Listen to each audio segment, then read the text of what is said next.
Oumzo boy from Jollof Gang.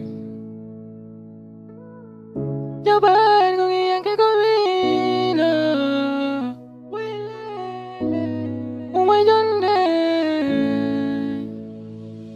Gongo tiki music Wato wajonde sehil na fatama Umoli goda andanya na hore Ma an Oumoye jonde hode darne basal ega wada Kolomti adana sima gole puide ami jaki nene baba ngurdi An wad fulay fayda hore ma jogo dan jom Aduna o ala foftere jab tampu dembele ndanya jam Andu ko warnyene maroka nyimo fo fama haibine Umoli go opu vendorde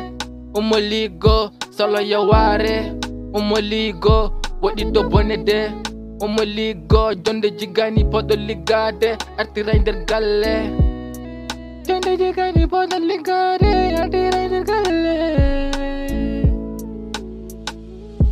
Oumoye jonde sayidi dande an aju amde sa ani bonirede Oumoye go yo ajana mujudde an do reno welsindare jogorda ko pertude Oumoye jonde sayidi dande an aju amde sa ani bonirede Oumoye go yo ajana mujudde an do reno welsindare jogorda ko pertude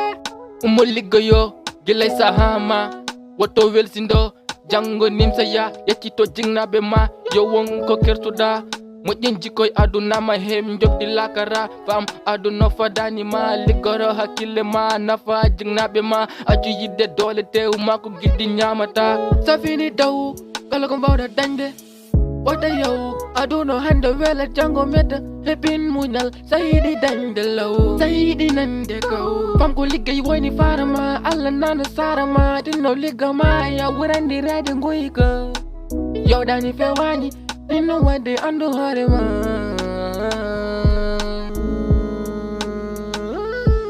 Oumoye jonde sayidi dande an aju amde sa ani bonirede Oumoye go yo ajana mujudde an do reno welsindare jogorda ko pertude Oumoye jonde sayidi dande an aju amde sa ani bonirede Oumoye go yo ajana mujudde an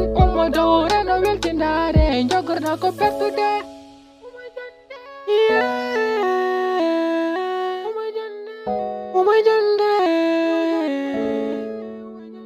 Oumoye jonde Gongo tiki music